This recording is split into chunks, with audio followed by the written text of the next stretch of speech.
Bueno, voy a compartir con ustedes el resumen del capítulo 27, filtración glomerular, flujo sanguíneo renal y su control, ¿va?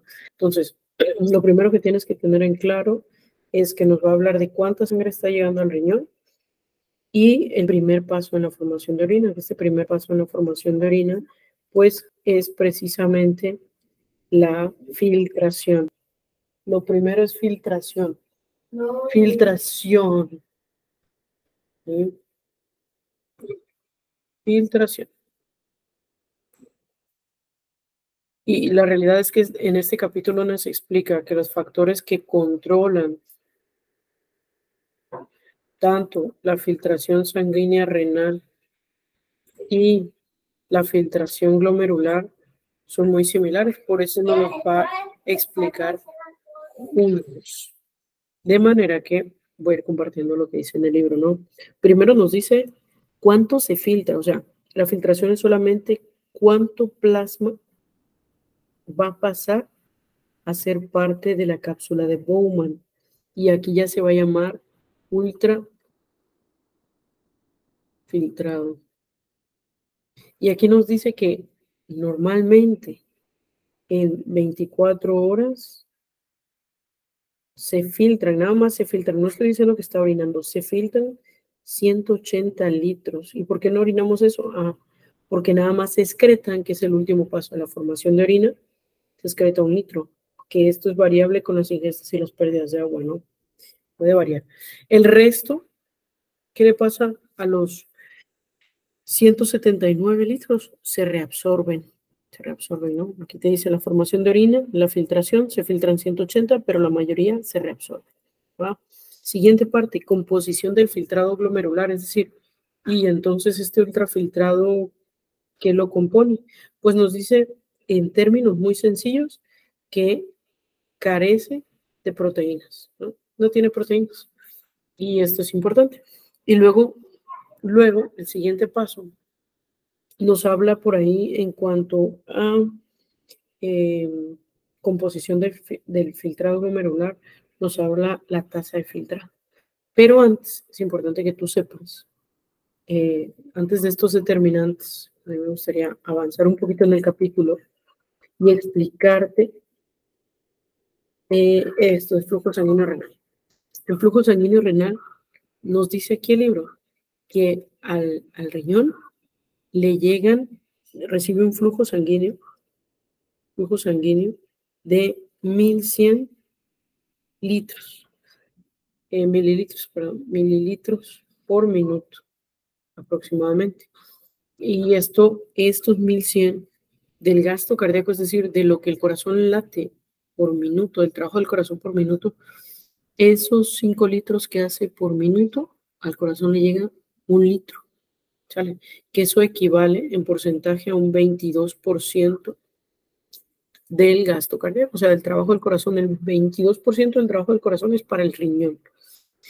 Y esto es importante porque suministra suficiente plasma para cumplir con una de las funciones importantes del corazón, del riñón, que es la regulación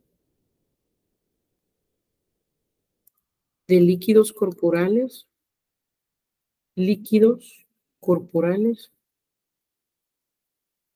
y la regulación de los solutos. ¿Listo? Entonces, ¿por qué el riñón recibe una cantidad tan grande de sangre? Porque tiene que controlar los líquidos corporales y tiene que controlar los solutos, ¿no? A eso se debe tener un flujo tan grande. Y entonces, sí, con este conocimiento principal, vamos a ir entendiendo entonces algunas variables importantes. Y ahora sí nos regresamos al filtrado. Pero ojo, entonces, ¿qué tienes que recordar hasta aquí? Al riñón le llega el 22% del gasto cardíaco, que son 1100 mililitros por minuto, porque debe regular los líquidos y los solutos del cuerpo. De esos 1100, si nos regresamos a nuestro libro, ¿sí? ¿Cuánto se va a filtrar? 180 litros por día. Y del 100% del plasma, ya no de la sangre, del plasma que está llegando, un 20% del flujo, ¿sí? Esto es pregunta de examen. 20% del flujo se filtra.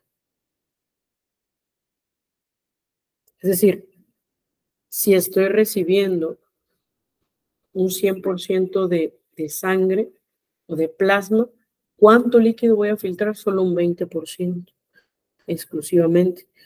¿Y qué crees? Ese 20% nos dice que son 125 mililitros por minuto. Este es el 20%, entonces de aquí puedes sacar 125 por 5, ya tienes tu 100%, que da aproximadamente 625 mililitros, y eso sería de plasma, del que solo por minuto voy a estar obteniendo 125 mililitros de filtrado. Acá, solo voy a filtrar cada minuto 125. Voy a reabsorber 124 y voy a eliminar 1 mililitro nada más, ¿no? Eso lo vas a ir viendo más adelante. Y ya sabes entonces que al día se filtran 180 litros, 20% del flujo de plasma es lo que se va a filtrar, 80 van a pasar a reabsorberse y excretar después, y son 125 mililitros por minuto. De eso nos habla de una fracción de filtración, que es evidentemente pues esto mismo, 0.2 es la fracción de filtración. Y la siguiente pregunta es, bueno, ¿y quién hace? ¿Quién determina, ¿no? ¿Cuáles son los determinantes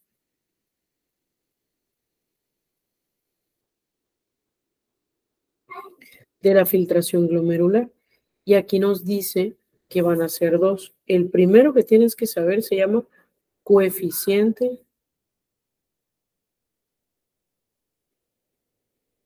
de filtración capilar glomerular. Y ese coeficiente de filtración de capilar glomerular, ¿sabes a qué se refiere?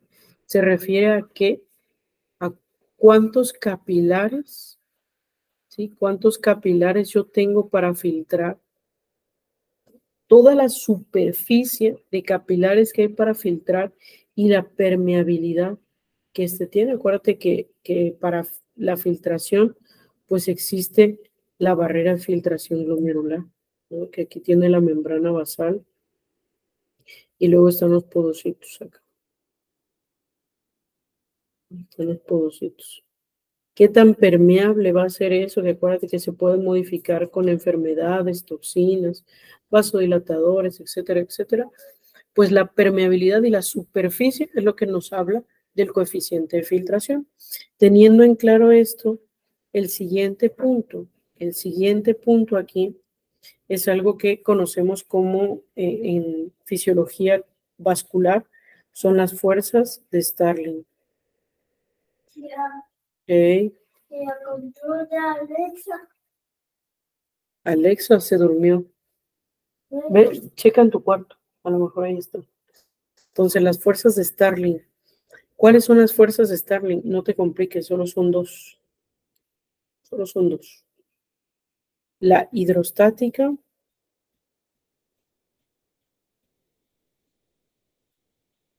y la coloidosmótica.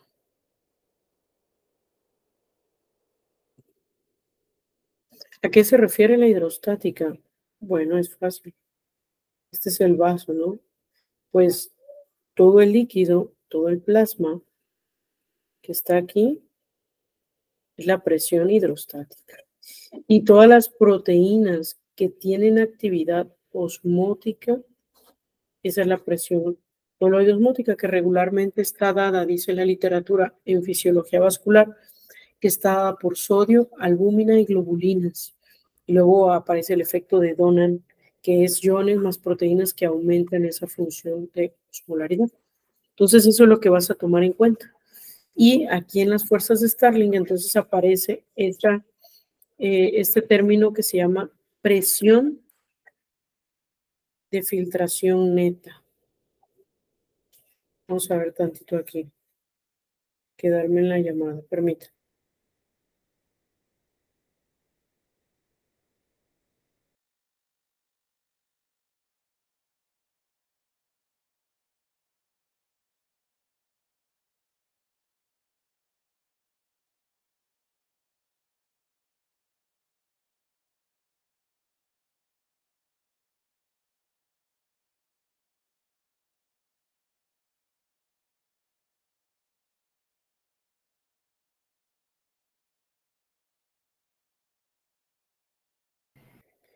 Bien, entonces, acá nos habla esto es, o sea, estas fuerzas de Starling son las que participan en lo que en fisiología renal vamos a llamar la filtración glomerular, que es este que te dice, presión de filtración neta.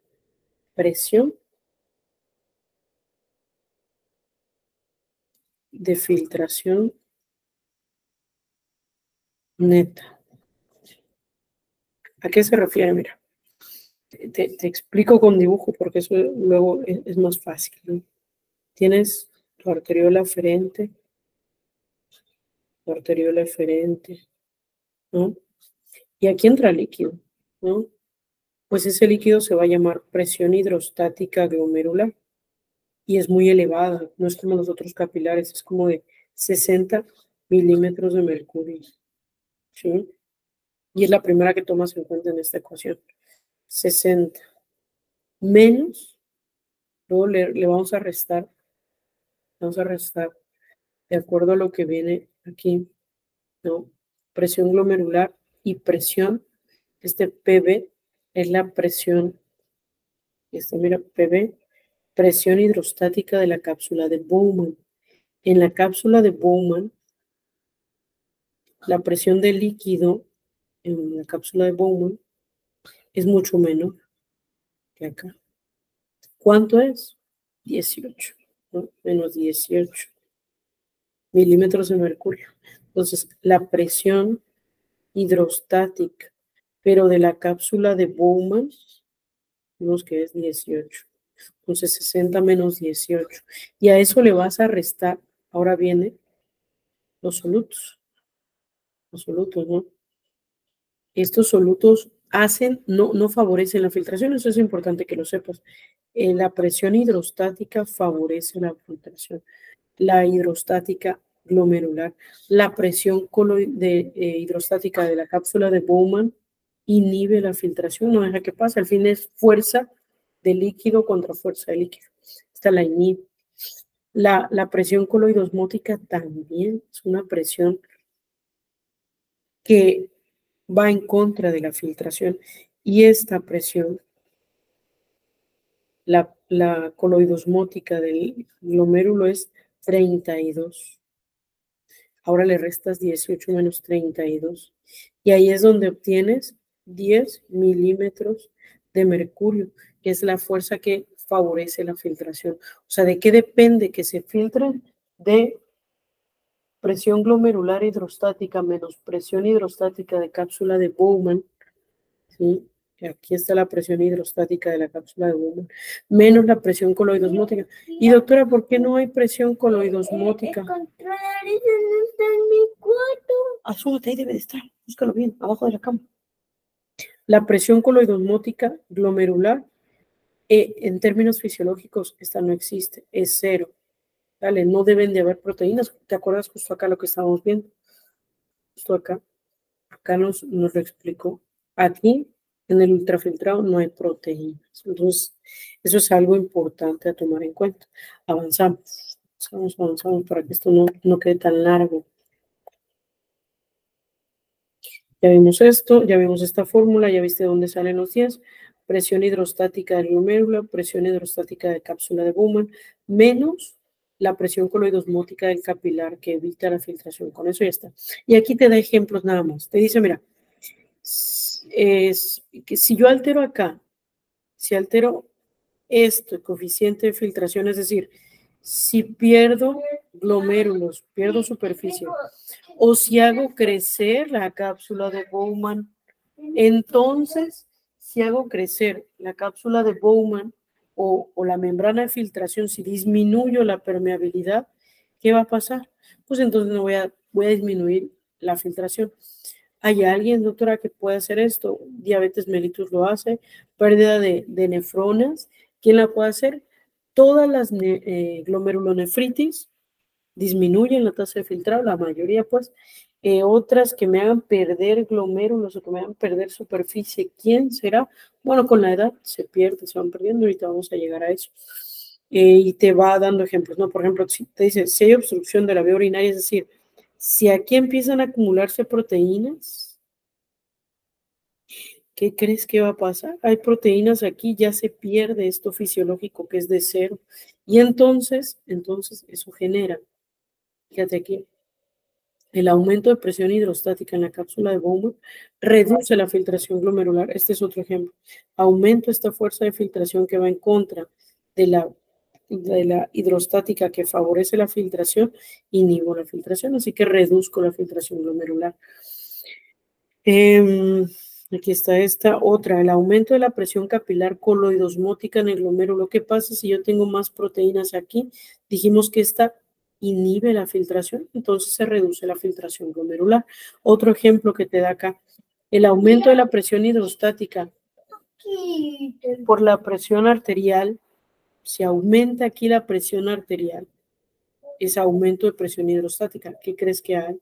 ¿Qué va a pasar? Bueno, pues va a incrementar, ¿no? Viene más fuerza aquí de filtración, más presión hidrostática, crece más esto, pues la filtración glomerular aumenta, tal como lo dice acá, en la presión arterial el aumento eleva la presión hidrostática de glomerular. Sin embargo, este efecto es amortiguado por un, papi, estoy grabando, espérame un tantito y terminamos, ¿de acuerdo? Hay un mecanismo autorregulatorio, ojo, ahorita te lo voy a explicar. Vamos a ver acá.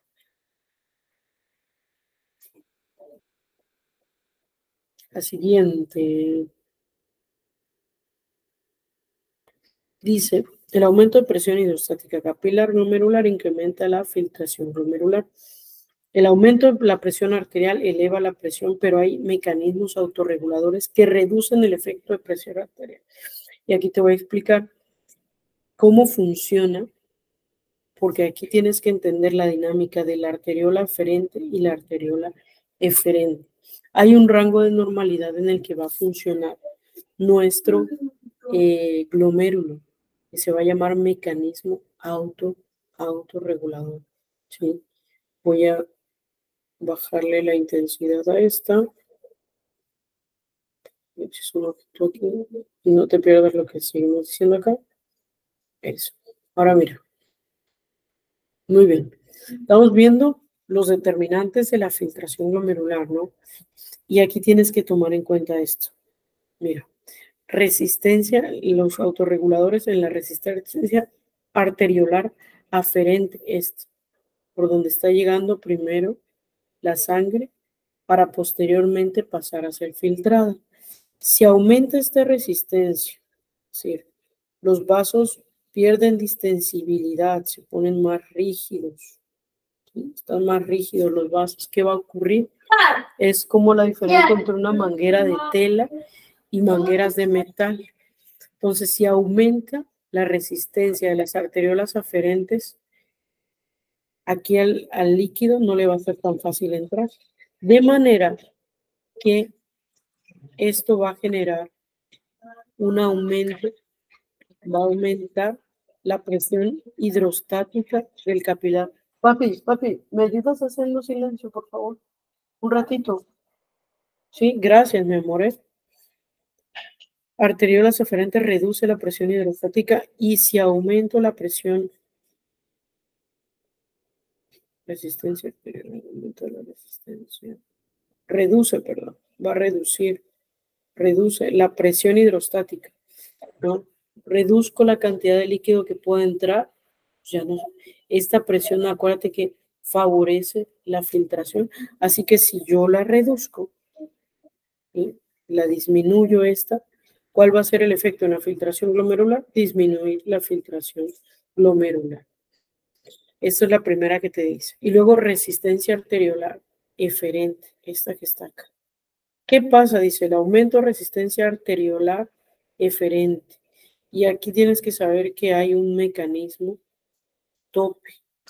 Si comienzo, dice, lo que tiende, aumenta la resistencia al flujo, es decir, yo hago más resistente este vaso, el agua que tiene que salir por acá o el plasma se va quedando, de manera que aquí aumentaría la filtración glomerular parcialmente, pero fíjate, cuando el aumento de la resistencia vascular, o sea, cuando se pone muy rígida este vaso y no me permite bien el paso, por 3, pues esto hace que se acumulen más proteínas, ¿sí? Las proteínas o el efecto de la presión, el efecto de la presión coloidosmótica del glomerular es mayor, así que reduce aquí la filtración glomerular. Este es un aspecto que tienes que aprender. Es fácil, mira. Si yo pongo más rígido la salida, o sea, reduzco la salida, el plasma se me va a estar quedando aquí. Así que el 20%, que es lo que normalmente se filtra, se va a ir sumando y va a aumentar la filtración glomerular. Pero si lo pongo fuerte, 3 veces más, ¿qué va a pasar? La presión coloidosmótica empieza a tener más efecto y hace que se quede el agua, así que reduce la filtración glomerular. Oh, no. Siguiente. Vamos avanzando. Ya casi terminamos. Ya casi terminamos. Ya casi terminamos. Papi, ¿me ayudas haciendo silencio tantito? Por favor. Vamos a cerrar esto. Y vamos con la última parte. La última parte, vamos. La última parte. En la última parte nos va a hablar del flujo. Ya vimos que el flujo, o sea, la sangre que está llegando al riñón, la sangre que le va a llegar aquí al riñón, son 1100 mililitros por minuto, que es un 22% del trabajo del corazón, del gasto cardíaco. Y eso se necesita para regular líquidos y sólidos. Es lo que nos dice aquí. Ahora, ¿cuáles son los determinantes aquí?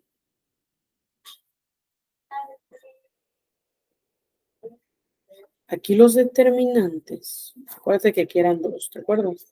Para el flujo, para la filtración. Para el flujo hay 2 determinantes.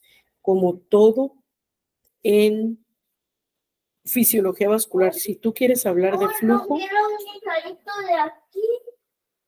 No. Ay, quién sabe, tal vez le cayó algo, papi. ¿Qué? No sé. El flujo siempre va a guardar una relación con los gradientes de presión y va a ir en contra de resistencia, es decir, los gradientes de presión favorecen el flujo, pero la resistencia no deja que exista un flujo. Así que esto es lo que nos dice. El primer determinante son precisamente los gradientes de presión de la vasculatura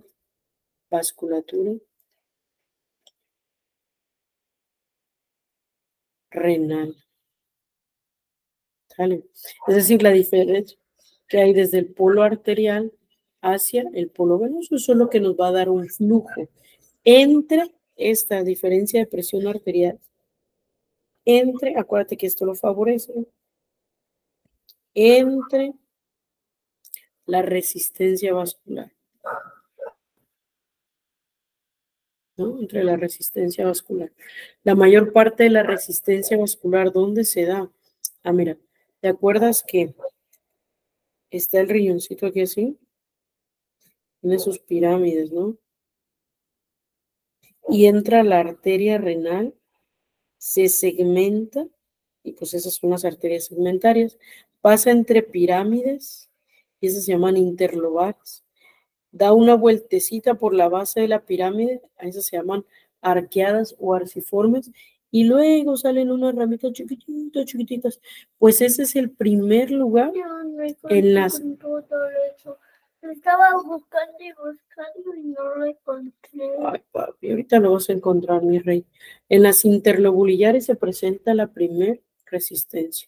Segunda, arteriolas aferentes. Tercera, arteriolas eferentes. Estos son los 3 sitios, ahorita te voy a explicar qué pasó. Esos son los 3 sitios en donde se genera la mayor resistencia vascular renal, ¿de acuerdo? O sea, donde se va a disminuir o se va a reducir el flujo sanguíneo renal. No se te olvida, ¿verdad? Interlobulares, aferentes y eferentes en las partes más distales. Las partes más distales ya de para que se lleve a cabo la filtración. Me gustaba, pero ya se rompió. Pero sigue siendo bonito, mi amor.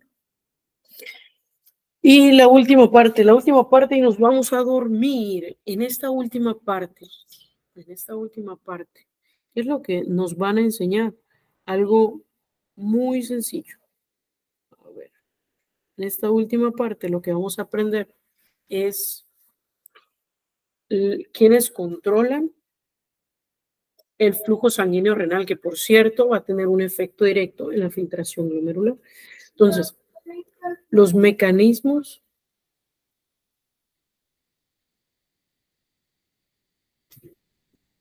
que controlan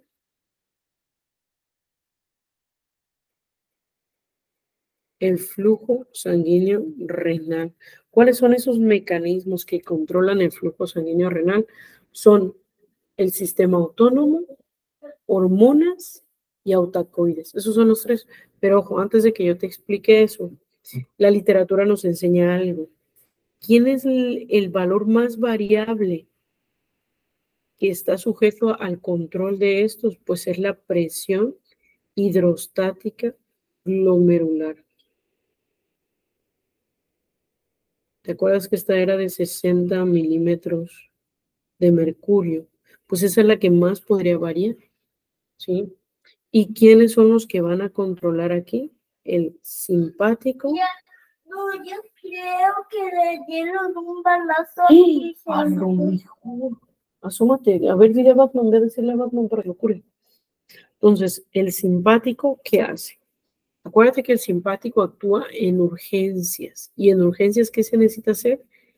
Haces vasoconstricción.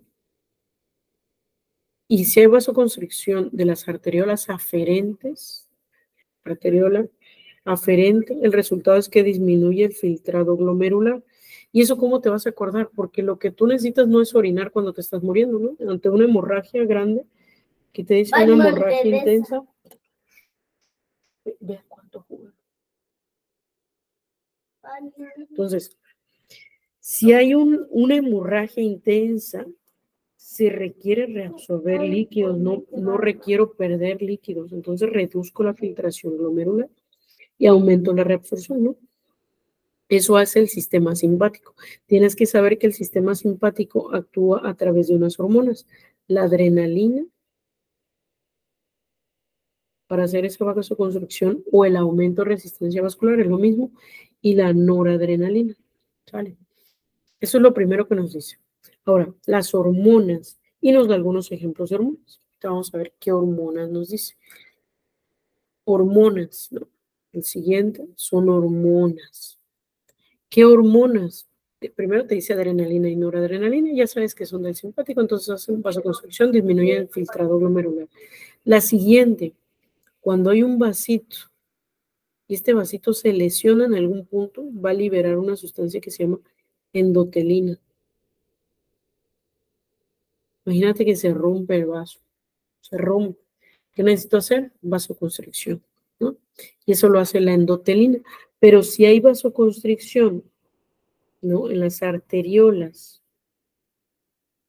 renales, esta endotelina se va en general a la circulación general, hace vasoconstricción y esa vasoconstricción se va a traducir en una reducción del filtrado glomerular. ¿Vale? Siguiente, la siguiente hormona es la angiotensina.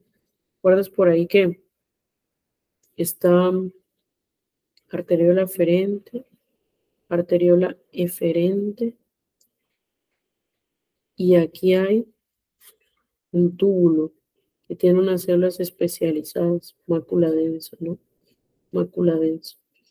Entonces, ¿qué van a liberar? Si disminuye el sodio, estas liberan, van a estimular a las células yuxtaglomerulares a que liberen renina. Y esa renina favorece la formación de angiotensina 2. Y la angiotensina 2 tiene dos efectos. El primer efecto es precisamente hacer vasoconstricción de la arteriola aferente. ¿Eso en qué se traduce? Ya lo hemos visto muchas veces. Se traduce en disminución del filtrado glomerular. Y el paso número 2 que hace la angiotensina, pues es la liberación de renina. Que esa renina, el efecto final es que aumenta la presión arterial. Aumenta la presión arterial. El siguiente, el óxido nítrico. De un vasito que hay vasoconstricción, se libera óxido nítrico. Y eso hace, gracias mi amor hermoso, eso hace vasodilatación. Entonces, ¿qué haría la vasodilatación? ¿Qué haría la vasodilatación? Aumenta el flujo, el filtrado glomerular, ¿no? Así de fácil. Y el último que nos falta, el último que nos enseña la literatura, fíjate aquí uno, endotelina, disminuye filtración. El segundo, angiotensina, disminuye la filtración. El tercero, óxido nítrico, aumenta la filtración. El cuarto, que nos enseña, fíjate que este nos habla de las prostaglandinas, pero en el contexto de los fármacos. Las prostaglandinas, el efecto que tiene es que dice la literatura que sirve como un amortiguador. ¿Sí? Fíjate cómo dice, las prostaglandinas amortiguan los efectos de los vasoconstrictores. Es decir, si hay mucha vasoconstricción sostenida, se liberan prostaglandinas y entonces permite que esa vasoconstricción no sea muy intensa. Pero si yo doy un fármaco inhibidor de prostaglandinas, no voy a tener un amortiguador, bloqueo esta función de amortiguador. Y lo que ocurre es que se disminuye el filtrado glomerular y estos prostaglandinas, ¿qué fármacos los dan? Todos nuestros AINES. Ketorolaco, naproxeno, diclofenaco, indometacina, todos esos reducen la filtración glomerular y es una de las complicaciones que pueden tener los pacientes que usan inadecuadamente la prostaglandina. Sí. Oye, ayúdame con el silencio, ¿no? Dale. Vamos con la última parte. Ya se mató de nuevo. La última parte. Aquí está. Esto es lo último que vamos a ver. Son hormonas. La autorregulación, ¿no? Autorregulación. Autorregulación.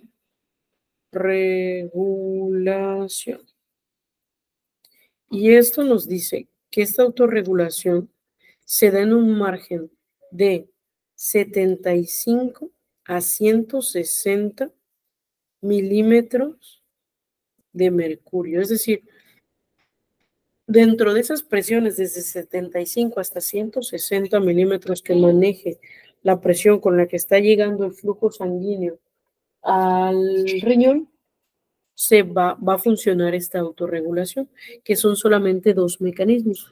Uno de ellos es precisamente que cuando empieza a aumentar el flujo, ¿no?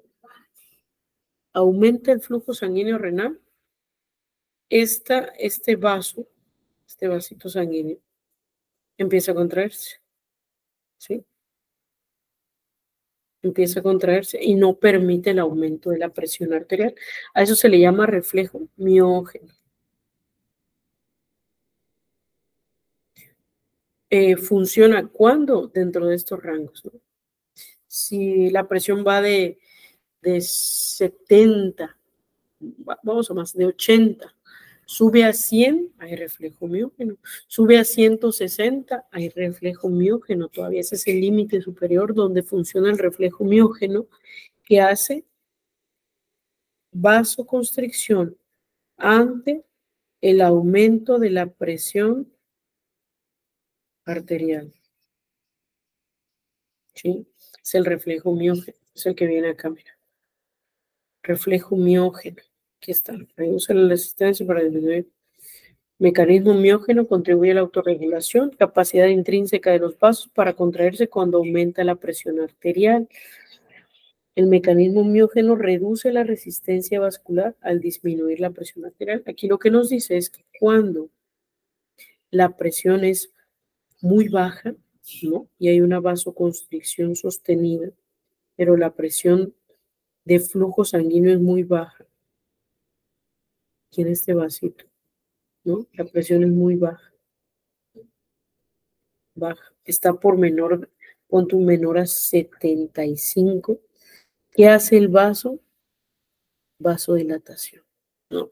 Pues el reflejo miógeno hace también vasodilatación ante la disminución de la presión arterial. ¿Sale? Eso se llama mecanismo miógeno. Mecanismo miógeno. Está aumentando la presión arterial dentro de los rangos de 75 a 160, vasoconstricción.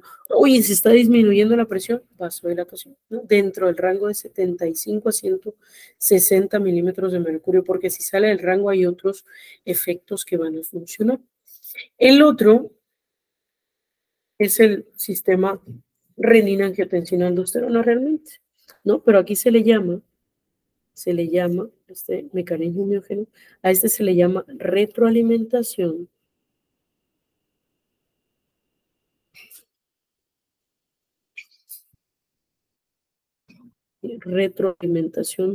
túbulo glomerular. Y es básicamente el sistema renina-angiotensina-aldosterona. Ahorita vas a ver por qué, te lo voy a explicar y te vas a ver, ¿no? Entonces, aquí nos dicen que en el túbulo contorneado distal, hay unas células que sensan sodio, las células de la mácula densa. Y estas células, cuando perciben una disminución de sodio, van a estimular que las células yuxtamedulares, que es músculo liso de las arteriolas aferentes y eferentes, lo que van a hacer es que van a liberar renina. Y la renina va a escindir, esta renina que se libera, va a escindir o cortar una proteína grande que se llama angiotensinógeno. Lo escinde la renina. Y ahora se va a llamar angiotensina 1. Y después va a haber otra enzima, esta renina. En esa angiotensina 1 va a tener efecto otra enzima que se llama enzima convertidora de angiotensina. Y voy a tener angiotensina 2. ¿Sí? Entonces, esa angiotensina 2 lo que va a hacer es que va a tener dos efectos. Ya hace ratito te los dije. El primer efecto es que va a ser aumento de la resistencia vascular, aumenta la resistencia vascular de la arteriola aferente, lo que va a generar, ¿sí? Va a generar una disminución de la presión hidrostática. Vamos a ver aquí. Presión arterial disminuye, reduce cloruro de sodio en células de la mácula densa. El descenso tiene dos efectos. Reduce la resistencia al flujo sanguíneo en las arteriolas aferentes. Perdón, aquí lo que hace, reduce la resistencia en las arteriolas aferentes, es decir, hace vasodilatación. ¿No? ¿Por qué hace vasodilatación? Para que entre más líquido. Porque aquí digo, oye, ¿sabes qué? No hay sodio. Entonces métele más plasma, reduce la resistencia vascular de la arteriola eferente y el resultado es aumenta la tasa o el filtrado glomerular, lo aumenta, para con esto aumentar el sodio, la reabsorción de sodio. Y el otro efecto que va a tener, ¿sí? Eleva la presión hidrostática glomerular, las células glomerulares de las arterias aferente y eferente aumentan la formación de angiotensina 2. Finalmente, la angiotensina 2 eleva la presión arterial. Aquí aumenta la liberación de renina para aumentar la presión arterial.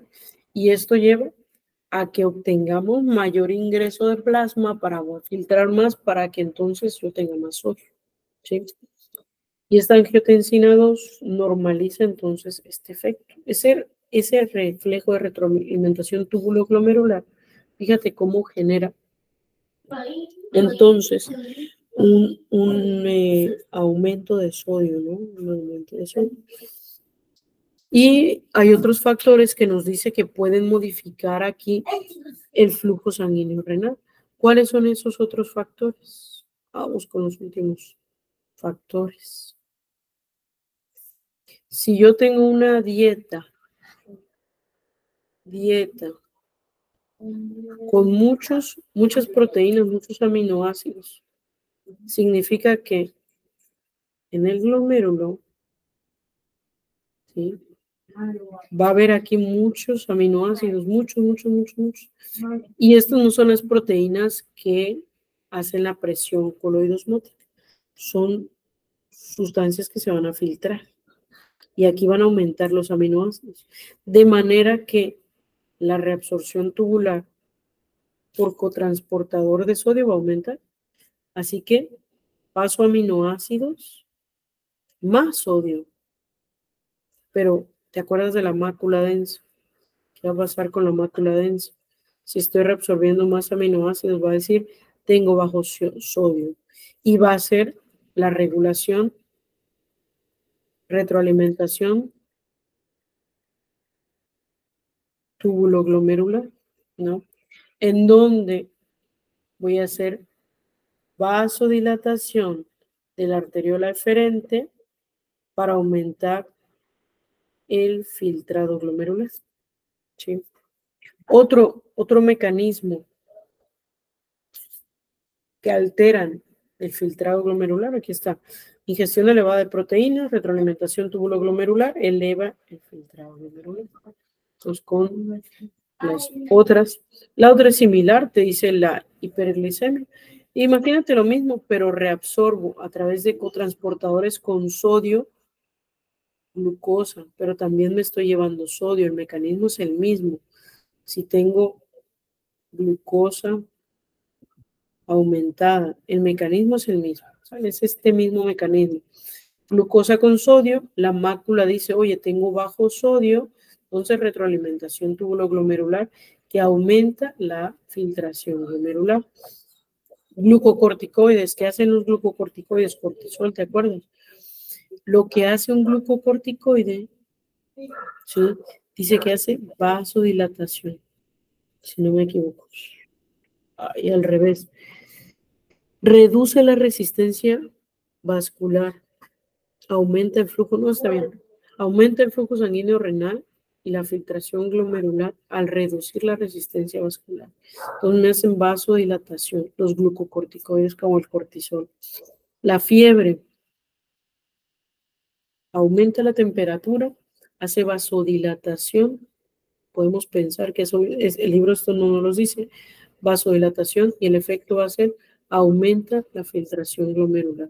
Esto aumenta, en los glucocorticoides aumentan la filtración glomerular. Y el último, el envejecimiento, ¿no? En el envejecimiento, sí, está nuestro adulto mayor. Tú tienes que aprender que después de los 40 años, cada 10 años, hay que pagar impuestos. Y el impuesto es una reducción del 10% de nefrones. Se van a perder. Cada 10 años, es decir, a los 40 se pierde un 10%. Cumplo 50 y ya se redujo un 20% del total las nefrones. Cumplo 60 y ya se acumularon disminución del 30%. Cumplo 70 y ya se redujeron 40, 10, 20. Después de los 40, disminuye un 10% por cada decenio de vida después de los 40 años. Y eso es todo el resumen. Todo el resumen. Resumen, ultra resumen, que hay que saber la filtración glomerular va de la mano con el flujo sanguíneo renal. ¿Quiénes son los que lo van a regular? Bueno, mira, hay reguladores. Está el sistema simpático que va a hacer vasoconstricción, reduce flujo, filtración glomerular, reduce también el flujo. Las hormonas nos da ejemplos, los de simpático, adrenalina y noradrenalina reducen endotelina, una lesión vascular, vasoconstricción. Si reduces si haces vasoconstricción, reduce la filtración glomerular. Angiotensina 2 reduce la filtración glomerular. Óxido nítrico hace vasodilatación, aumenta la filtración glomerular. Prostaglandinas, el efecto que tienen muy deleterio los AINES. Entonces hacen disminución significativa del flujo sanguíneo renal y de la filtración glomerular, ¿no?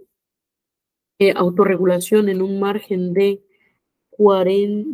75 a 100 milímetros de mercurio, aparece el reflejo miógeno, ¿no? Reflejo miógeno aquí. Mecanismo miógeno que hace vasodilatación. Si reduce la presión arterial, vasoconstricción, se aumenta.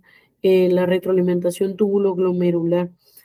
Censo poco sodio, hago vasodilatación, ¿no? Esa es la autorregulación que tienen los sistemas neurohormonales, flujo sanguíneo renal. Acuérdate que todo flujo guarda relación con la diferencia de presión, la presión vascular renal total. ¿Dónde son los 3 puntos de mayor resistencia vascular?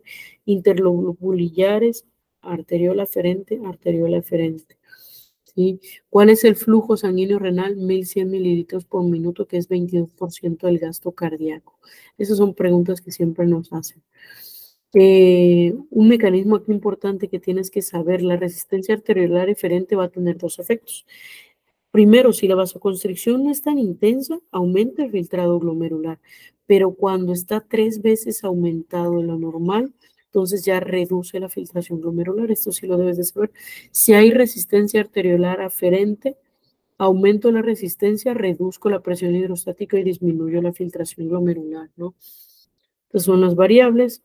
¿Quiénes determinan la filtración glomerular? Presión de filtración neta, acuérdate, fuerzas de Starling, que es 10 milímetros de mercurio, coeficiente de filtración capilar glomerular, toda la superficie y la permeabilidad. Enfermedades como la diabetes disminuyen el coeficiente de filtración al aumentar el espesor de la membrana capilar, disminuye la permeabilidad, reduce la filtración glomerular. Los litos, la litiasis, ¿no? ¿Qué te hacen? Aumentan la presión hidrostática, porque hacen una obstrucción, el ultrafiltrado no se está orinando, pues aumenta la presión hidrostática y eso te genera disminución de la filtración, ¿vale? ¿Y cuánto filtramos normalmente de orina en un día? 180 litros filtramos, pero solo esto se va a eliminar 1 litro. Si hablamos esto es en día, 180 litros de líquido filtramos. ¿Cuántos mililitros por minuto? 125, que es el 20% del plasma renal. Y listo. Vamos a terminar aquí.